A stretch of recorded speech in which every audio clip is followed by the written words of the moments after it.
தமிழ் மக்களுக்கு வணக்கம். நாளைக்கு பார்த்தீங்கன்னாக்கா, மீடியா முழுக்க எதில ஃபோக்கஸ் பண்ண போறாங்க அப்டின்னாக்க, இந்த கரூர். இப்ப அந்த கரூர் ஒப்பாரிய எவ்வளோ நாளைக்குப்பா வந்து ஓட்டுவீங்க? மீடியா இத வச்சே வந்து 1 மாசம் ஓட்டிட்டாங்க. நாளைக்கு விஜயுடைய அந்த கரூர் கூட்டத்தில பாதிக்கப்பட்ட அந்த மக்கள், அவர்கள் அழைத்து வரப்பட்டிருக்கிறார்கள். மகாபலிபுரத்தில ஒரு பர்ட்டிகுலர் ரிசார்ட்ல வச்சு அவர்களை வந்து விஜய் சந்திக்கப் போகிறார் அப்டின்றது தான் வந்து தகவல். தகவல் மட்டுமல்ல, அது ஊர்ஜிதப்படுத்தப்பட்டிருக்கின்ற தகவல். விஜய் வந்து கரூர் செல்வாரா? செல்ல மாட்டாரா? அப்படின்னு சொல்லி ஒரு 2 வாரம் கும்மி அடிச்சாச்சு. இத வச்சே ஓட்டியாச்சு. இப்போ மீடியாவ பொறுத்தவரைக்கும் நாளைக்கு முழுக்க முழுக்க குத்த வச்சு உட்காந்துருவாங்க. அங்க வந்து அந்த ஹோட்டலில் அந்த நபர்கள் எல்லாரும் கரூரிலிருந்து அந்த பாதிக்கப்பட்ட மக்கள் அவர்கள் நுழைந்தார்கள். அவர்கள் நுழைந்த உடனேயே அந்த ரிசார்ட்டில் பார்த்தீர்கள் என்றால், அவர்கள் பாத்ரூமை எத்தனை முறை பயன்படுத்தினார்கள்? அங்கே எத்தனை முறை வந்து அவர்கள் ம் உணவருந்தினார்கள்? அப்படின்னு சொல்லிட்டு இது எல்லாத்தையும் பேசிக்கிட்டு இருப்பாங்க உட்காந்து. தமிழகத்தில தலையாய பிரச்சனைகள் நெறைய இருக்கு. அதாவது டெல்டா பகுதிகள்ல பார்த்தீங்கன்னாக்கா, அந்த நெல் கொள்முதல் அப்படின்றது நடந்திருக்கின்ற குளறுபடி, மிகப்பெரிய ஊழல்.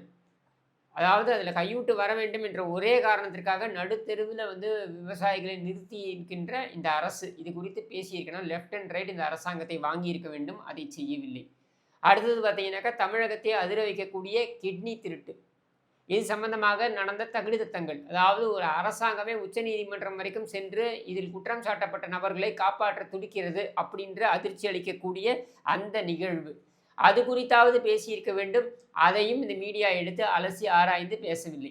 இது தவிர்த்து பார்த்தீங்கன்னாக்க, இங்கே சமூக நீதி சந்தி சிரித்துக் கொண்டிருக்கிறது என்கிற அளவுல சாதி பாகுபாடுகள், சாதி பாகுபாடு சார்ந்த பிரச்சனைகள். முக்கியமாக தலித்து மக்களுக்கு எதிரான தொடர் தாக்குதல்கள். இதை பற்றி பேசுவதற்கு அதுவும் தென் மாவட்டங்களில் நடக்கின்ற அந்த சாதி வன்முறைகள். இதை பற்றி பேசுவதற்கும் இந்த மீடியாவுக்கு துப்பில்ல, வக்கில்ல. இதையும் கடந்து பார்த்தீங்கன்னா, துப்புரவு தொழிலாளிகள் இன்று வரையில் போராட்டத்தில் ஈடுபட்டுக் கொண்டிருக்கிறார்கள். இன்று வரையில் ஒவ்வொரு முறையும் அவர்கள் போராட்டத்திற்கு வரும்பொழுதெல்லாம் அவர்கள் கைது செய்யப்படுகிறார்கள். அப்படின்ற சூழல்ல, இதையெல்லாம் எடுத்து பேச மறுக்கின்ற இந்த ஊடகம் விஜயின் கவட்டைக்கு கீழே உட்கார்ந்துகிட்டு, குத்த வச்சு உட்கார்ந்துகிட்டு, விஜய் இப்பொழுது வந்தார், அப்பொழுது வந்தார், இதை செய்தார், அதை செய்தார், இதை அவர் செய்திருக்கலாமா, அதை அவர் செய்திருக்கலாமா அப்படின்னு கும்மி அடிக்கிறது என்ன மாதிரியான ஒரு மக்கள் நலன் சார்ந்த ஒரு பார்வை அப்படின்றது எனக்கு தெரியல. கரூர்ல நடந்தது ஒரு பொது நிகழ்வு. அந்த பொது நிகழ்வுல மக்கள் இறந்து போனாங்க, அந்த நெரிசல்ல சிக்கி இறந்து போனாங்க அப்படின்றது உண்மையிலேயே துயரச் சம்பவம். இது குறித்து அனைவரும் பேசியது என்பது சரி. அதற்கு பிறகு நிவாரணம் என்பது அரசாங்கம் வழங்கியது. மத்திய அரசாங்கம், மாநில அரசாங்கம், அதை தவிர்த்து இதர கட்சிகள் இவங்க எல்லாரும் வழங்கி இருக்காங்க அப்படின்ற சூழல்ல விஜய் தரப்பிலிருந்தும் நிவாரணம் வழங்கப்பட்டிருக்கிறது. அந்த நிவாரணத்தை பாதிக்கப்பட்ட குடும்பங்கள் பெற்றுக்கொண்டு விட்டார்கள் அப்படின்ற ஒரு சூழல்ல அவர்களிடம் தொடர்பு கொண்டு விஜயும் பேசிவிட்டார். வீடியோ கான்ஃபரன்சிங்ல பேசிவிட்டார் அப்படின்ற சூழல்ல அது பேசினதே போரும் என்று அவர்களே சொல்லிவிட்ட சூழல்ல அவர்களுடன் அவருடைய கட்சி நபர்கள் தொடர்பில் இருக்கிறார்கள் என்ற சூழல்ல இப்பொழுது அவர்களை அழைத்து இவர் பேசுகிறார் என்பது விஜய்க்கும் அந்த பாதிக்கப்பட்டவர்களுக்குமான தனிப்பட்ட பிரச்சனை. பிரச்சனைன்னு சொல்ல மாட்டேன், தனிப்பட்ட விவகாரம்னு வச்சுப்போமே. இதுல வெளியாட்கள் மூக்கை நுழைக்க வேண்டிய அவசியமே கிடையாது.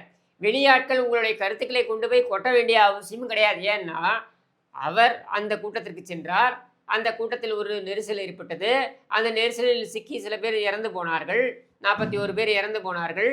அந்த இறந்து போனவர்கள் குறித்து உரிய விசாரணை, இது எப்படி இந்த இறப்பு ஏற்பட்டது, இந்த சம்பவம் எப்படி ஏற்பட்டது என்பது குறித்து உச்சநீதிமன்றம் வரைக்கும் சென்று உச்சநீதிமன்றம் ஒரு விசாரணை ஆணையத்தை நியமித்திருக்கிறது. அது மட்டும் இல்லாமல் சிபிஐ இந்த விசாரணத்தை மேற்கொள்ளும் என்று சொல்லியிருக்கின்ற நிலையில அந்த விசாரணை தனியே நடந்து கொண்டிருக்கின்ற சூழல்ல உங்களுக்கு அல்லது நமக்கு எனக்கு அந்த விசாரணை குறித்து ஏதாவது இருந்தால் நம்ம பேசலாம்.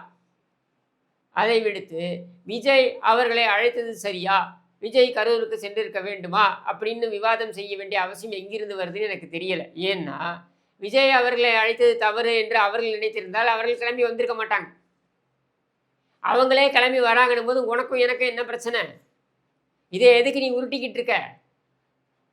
இங்கே வந்து ஒரு 4000 கோடி 5000 கோடின்னு செலவு பண்ணி 4 சென்டிமீட்டர் மழைக்கே இங்கே தண்ணீர் நிற்குது எல்லா இடத்துலையும். நேற்று முன்தினம் பார்த்தீங்கன்னாக்கா ஒரு 26 வயது முதியவர் அவர் வந்து அந்த பள்ளத்தில் விழுந்து இறந்து போயிருக்காரு.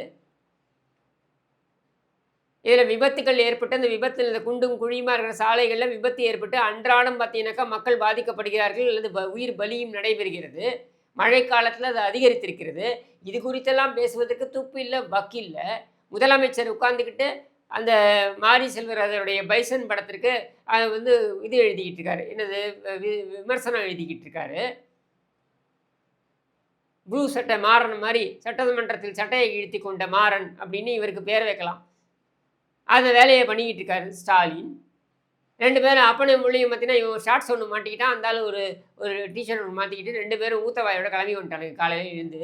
எதை பார்க்கிறோம் அப்படின்னு பார்த்தீங்கன்னாக்கா அந்த இதில் வந்துட்டு மண்ணள்ளி போடுறது, அந்த பீச்சில் வந்து மண்ணை தூர் வாடுறாங்கல்ல, இந்த மண் தூர் வாடுறதே இப்போ தான் பண்ணுவாங்களாம், மழை வந்ததுக்கப்புறம் தான் பண்ணுவாங்களாம். அதை வந்து வேடிக்கை பார்ப்பதற்கு 2 பேரும் கிளம்பிட்டாங்க. இவர் வந்து கஜகோல் பாண்டியன் அப்படி நகர்வலம் வரார். அந்த பழைய டிஷர்ட் ஒன்று மாட்டிக்கிட்டு ஊத்தவாயோட இவர் அப்படியே அந்த கோலை எடுத்துக்கிட்டு கூட அவன் ஷார்ட்ஸ் ஒன்று மாட்டிக்கிட்டு, அவன் வீட்டில் ஏதாவது ஒரு நிகழ்வு திருமணம் அப்படின்னா இப்படி தான் போவீங்களா 2 பேரும்? அங்கே மட்டும் பட்டு சட்டை பட்டு வேட்டிலாம் கட்டிட்டு போகிறீங்கல்ல. அப்போ ஒரு அரசு சம்மந்தப்பட்ட ஒரு மேற்பார்வை செய்வதற்கு நீங்கள் செல்கிறீர்கள். அரசு அதிகாரிகள் எல்லாரும் வராங்க, எல்லாரும் பார்த்தீங்கன்னா ப்ராப்பர்லி ட்ரெஸ்டாக வராங்க. 2 பேரும் இப்படி வரீங்களே, எனக்கு என்ன போச்சுன்ட்டு அப்படின்னு கேட்குறதுக்கே இங்கே ஒரு மீடியாவுக்கு துப்பு இல்லை, வக்கில்லை. அதை விட்டுவிட்டு விஜய் அங்கே என்ன செய்ய போகிறார், அவர் என்ன என்ன பேசினா நமக்கு என்ன? அந்த விஷயம் முடிஞ்சு விட்டது. இந்த மக்கள் வந்து அவங்களுடைய இயல்பு வாழ்க்கைக்கு கரூர் மக்களே திரும்பி விட்டார்கள். திரும்ப திரும்ப அதை போட்டு உருட்டிக்கிட்டு ஒரு ஒப்பாரியை வச்சுக்கிட்டு டெய்லி அதை பற்றியே ஒரு விவாதம் பண்ணிக்கிட்டு, அதாவது மீடியா எந்த அளவிற்கு ஒரு மோசமாக போக முடியுமோ அந்த அளவுக்கு மோசமாக சென்று விட்டது தமிழகத்தில். அறம் சார்ந்த ஊடகம் அப்படின்றதே வந்து குழி தோண்டி புதைக்கப்பட்டு விட்டது அப்படின்றதுக்கு இதை விட ஒரு சிறந்த உதாரணம் இருக்க முடியாது. எவ்வளவு பிரச்சனை இருக்குது. 2000 கோடி ரூபாய் ஊழல் பண்ணியிருக்காங்க சதுப்பு நிலத்தில், ஒரே ஒரு ப்ராஜெக்டில் மட்டும் சென்னையில். தவிர்த்து இங்கே இருக்கக்கூடிய ரியல் எஸ்டேட்டில் கொள்ளையோ அடித்து கொண்டிருக்கிறார்கள். அதை பற்றி பேசுவதற்கு ஒரு ஊடகமும் தயாராக இல்லை. ஆதாரங்களுடன் அறப்போர் அந்த இயக்கம் வந்து ஆதாரங்களுடன் அவங்க முன் வச்சிருக்காங்க. ஆர்டிஐயில் போட்டால் தகவல் அறியும் உரிமை சட்டத்தின் கீழ் கேள்விகள் கேட்டால் எந்த கேள்விக்கும் இந்த அரசாங்கத்திடமிருந்து பதில் வரவில்லை அப்படின்ற மிக முக்கியமான விஷயங்கள் குறித்து இந்த அரசாங்கத்தை மக்கள் மன்றத்தில் கூண்டில் ஏற்றி நிறுத்துவதற்கு இந்த மீடியாக்கள் தயாராக என்றால் இல்லை, மாறாக எதையெல்லாம் பண்ணிக்கிட்டு இருக்காங்க பாருங்க. இதை பெரிய கூத்து என்ன தெரியுமா? இந்த ஆய்வுக்கு போகிறாப்புல இந்த உதவாநிதி போகிறான் பாருங்க ஆய்வுக்கு. அதை எழுந்து வந்து அந்த டிஷர்ட்டை மாட்டிக்கிட்டு போகிறான் இல்லையா, இவன் பின்னாடி யார் போகிறது அப்படின்னு பார்த்தீங்கன்னா, இவன் பின்னாடி போகிறது மேயர் போகிறாங்க, துணை மேயர் போகிறாங்க, கார்பரேஷன் கமிஷனர். ஆனால் இவங்களுக்கெல்லாம் முன்னால் யார் போகிறதுனா அயன் கார்த்திகேயன் ஒருத்தன் போகிறான். இவன் யார்ரா அப்படின்னா, இவன் வந்து ஃபேக்ட் செக் அப்படின்னு இவங்க ஏற்படுத்தியிருக்காங்க இல்லையா, இந்த ஃபேக்ட் செக் என்கிற அமைப்பினுடைய தலைவனம். இவனுக்கும் இந்த ஆய்வுக்கும் என்ன சம்பந்தம்? மேயருக்கும் முன்னால் இவன் ஏன் போய் நிற்கிறான்? ஒரு சப் கலெக்டருக்கு தெரியாத விஷயம், ஒரு தாசில்தாருக்கு தெரியாத விஷயம் இவனுக்கு தெரியுமா? இவன் யார்? முன்ன பின்ன ஏதாவது அரசு நிர்வாகத்தில் இருந்திருக்கானா? இவனை எதுக்கு இவன் கூப்பிட்டு சுற்றுறான்? மக்களால் தேர்வு செய்யப்பட்ட உதவாநிதி, முதலமைச்சரால் துணை முதலமைச்சர் என்று நியமிக்கப்பட்ட நிலையில் நீ போய் ஆய்வு பண்ணுற, அது சரி, அதை யாரும் கேள்வி கேட்க முடியாது. ஆனால் மேயருக்கு முன்னால் இவனை போய் நிறுத்துறீங்களே, இவன் யார்? ஏதோ ஒரு பொறுக்கி பையன் உன் கட்சிக்கு ஆதரவாக பேசிகிட்டு இருக்கான். இதை கடந்தவன் யார்? அப்போது அவனுக்கு எதுக்கு அந்த முக்கியத்துவம்? மேயரையும் கடந்த ஒரு முக்கியத்துவம், துணை மேயரையும் கடந்த ஒரு முக்கியத்துவம், அதுக்கு பின்னால் கார்பரேஷன் கமிஷனர். இந்த கேள்வியெல்லாம் யார் கேட்கணும்? ஊடகங்கள் கேட்கணும். கேட்பாங்களா? கேட்க மாட்டாங்க. ஏன்னா அவனை கேள்வி கேட்டால் டிஐபிஆர்லேருந்து வரக்கூடிய பணம் வராது.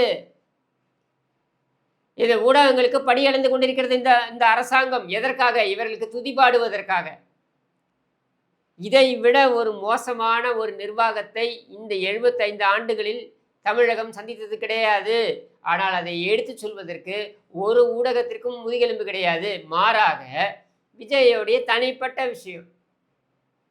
பாதிக்கப்பட்டவர்களும் விஜயை சந்திச்சுக்கிறாங்க, அவங்க கட்டி நடறாங்க, 2 பேரும் அடிச்சுக்கிறாங்க, அது அவங்க பிரச்சனை. அது ஒரு தனியார் ரிசார்ட்டில் நடக்குது. இது ஒன்றும் ரோட்டில் நடக்கிற பொது நிகழ்ச்சி கிடையாது. இதுக்கு எதுக்கு நீ முண்டி அடிச்சுட்டு போய் நிற்கிற? இதுக்கு எதுக்கு லைவ் கவரேஜு? தமிழ்நாட்டில் வேற பிரச்சனையே இல்லையா? இதையெல்லாம் பார்ப்பதற்கு இந்த ஊடகங்களுக்கும் நேரம் கிடையாது. இங்கே இருக்கக்கூடிய அரசாங்கம் சம்பித்து போயிருக்கிறது. இவங்கள பொறுத்தவரைக்கும் எப்படியாவது மீண்டும் ஆட்சிக்கு வந்து விட மாட்டோமா அப்படின்ற ஒரு நப்பாசையில, அதாவது இந்த ஆட்சி தொடர்ந்து விடாதா, மீண்டும் ஆட்சிக்கு வருதில்ல. இந்த ஆட்சி தொடர்ந்து விடாதா அப்படின்ற நப்பாசையில, இந்த கூட்டணி கட்சிகள்ல இருக்கக்கூடிய தொங்கு சதைகளை வைத்துக்கொண்டு விஜய்க்கு எதிராக கம்பு சுத்துக்கிறேன்னு சுத்த வைக்கிறது. இல்ல இவங்களுடைய கைத்தடிகளை எல்லாம் மீடியால விட்டு பேச வைக்கிறது. இதை தவிர்த்து உருப்படியாக எதையுமே செய்யவில்லை. ஏற்கனவே எதுவும் செஞ்சது கிடையாது.